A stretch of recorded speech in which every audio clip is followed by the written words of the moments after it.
quick and easy recipes that taste amazing and save you time in the kitchen?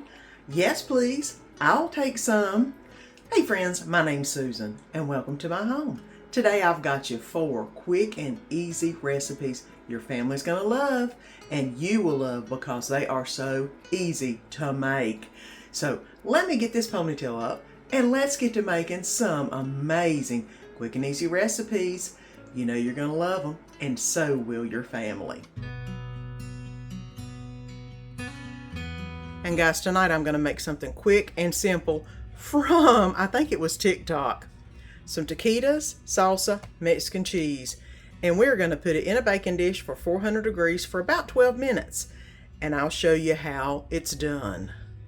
Now on the TikTok recipe, she did a whole big old tray full. I'm gonna do only about 7 of these. That way that'll be enough for me and Danny. I might put 8 in here. Yep, I think 7 will be fine. Now the next thing we're going to do is go ahead and put on some salsa on top of it. She poured red sauce on it. I was tempted to put green sauce on it, but I thought that would do better with chicken.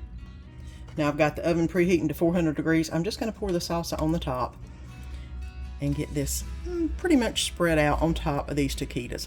Like I said, she did the red sauce. I am not a big red sauce fan. So this is our red sauce.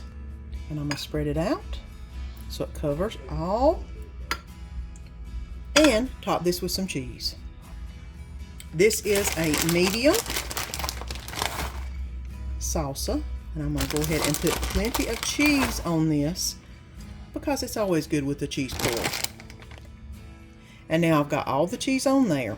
I'm waiting for the oven to get done, 400 degrees. And once it's preheated, this will go in for about 12 minutes, probably 10 to 12.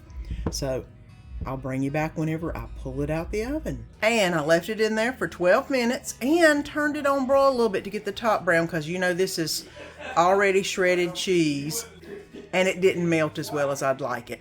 So let's go ahead and get this on a plate. And look how good that looks, guys. I'm going to go ahead and add a little bit of sour cream on the top. Y'all know me and my sour cream.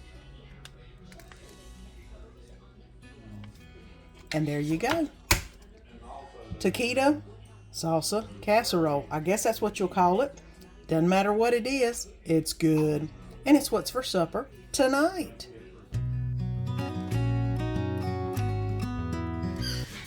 Let's get to making some Mexican chicken wings. If you hear any squeaking in the background, Danny and Buddy are playing. Oh yes. I've got some chicken wing drumettes right here. I've got some tomatoes on the vine, some adobo, some Saison Goya in the orange packet, and an onion that's going to be going in this. But the first thing we've got to do is get these marinated. At least 30 minutes overnight would be even better. But let's go ahead and get these in the marinade. I'm going to go ahead and put the chicken wings into a gallon Ziploc bag to marinate for a little bit. There we go. And there's a few things that you do need to put into this bag. I'm going to go ahead and put 1 packet of the orange Saison in here. And I'm also going to put a couple sprinkles of Goya adobo.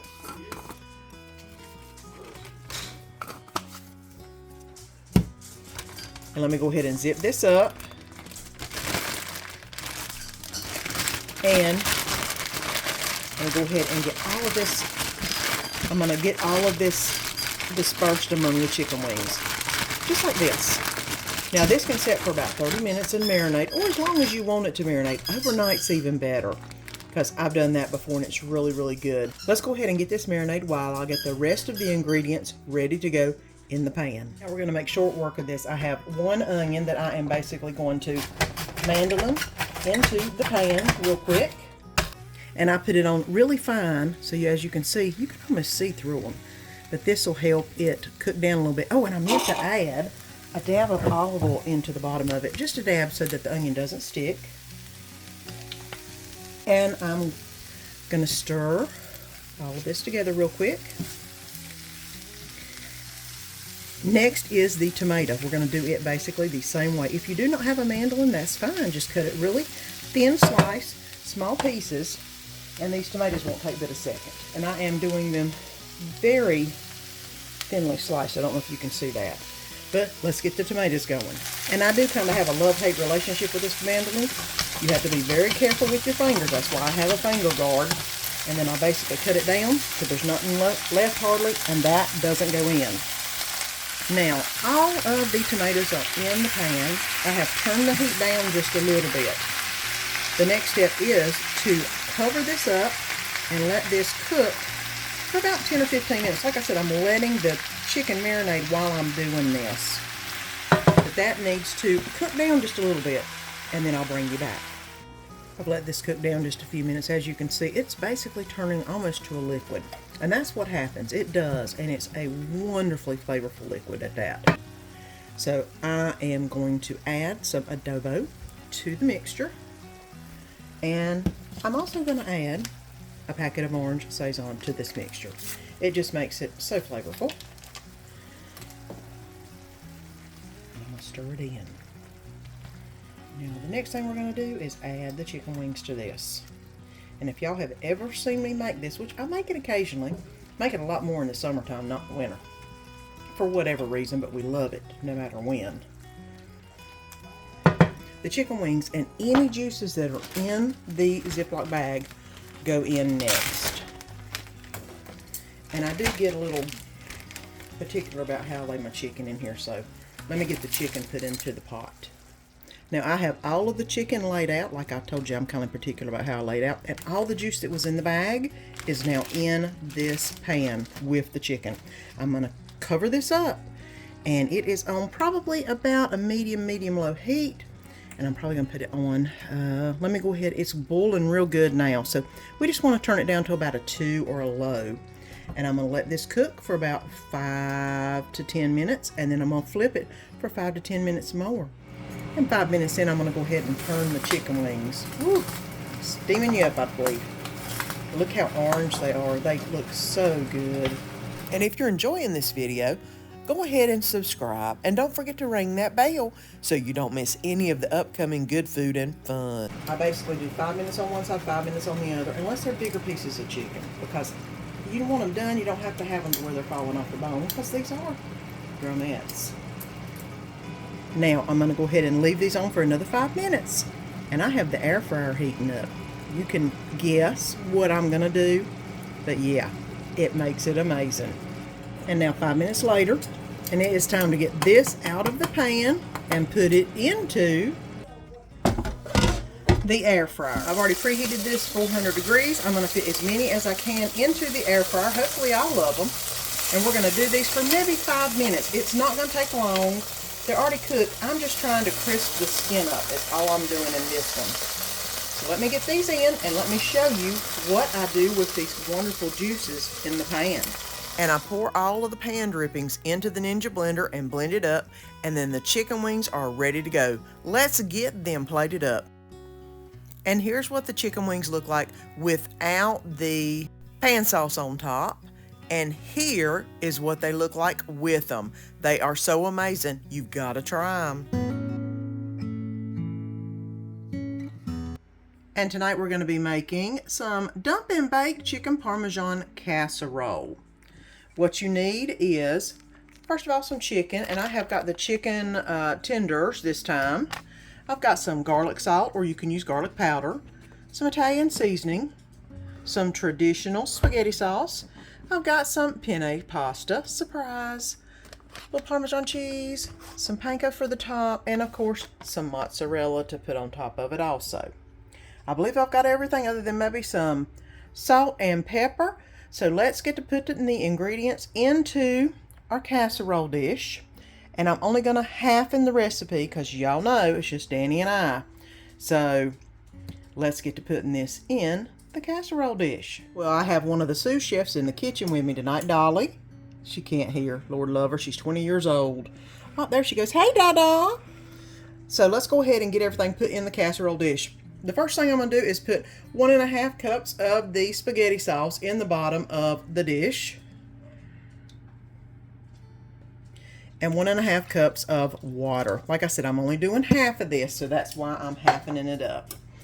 The next thing I'm going to put in is the penne pasta. And I'm going to put in about half of the penne pasta. It says this is 16 ounces, so I'm going to do about 8 ounces. I think I'll do just a dab more, not much. Because y'all know, they get bigger whenever they cook. And I'm going to spread those out into the bottom and all that nice water and fluid, so whenever it cooks, it'll absorb all that and cook the pasta. Next is going to be the chicken. Now I'm going to go ahead and cut up my chicken. I've got chicken tenders. I guess I could have cut them on a board, because yeah, this is taking too long. Now that's the way to do it. Cut it on the board, and I'm going to go ahead and put all this into the bowl. And stir it up a little bit to make sure it gets into the juice and the spaghetti sauce also, so it can cook along with the noodles. I am going to add a little bit of Italian seasoning to the top, because I like it Italian-y. And of course, garlic salt, my favorite thing. Y'all know that. I'm going to put a little bit of garlic salt in here. And make sure that that's well mixed in with all the juices. Now to cover this up with some aluminum foil, we're putting it in a 425-degree oven for 30 minutes. And then we'll bring it out and make sure that the pasta is completely baked. And our other sous chef has came to check in on the proceedings. I took the aluminum foil off of this and put the lid on because it didn't look like it was getting the noodles cooked good enough. And now everything is looking really, really good. So let's get the rest of the items on the casserole. The first thing I'm going to put on is a little bit of this mozzarella cheese. You know we've got to have a cheese pull whenever we get this out of the dish.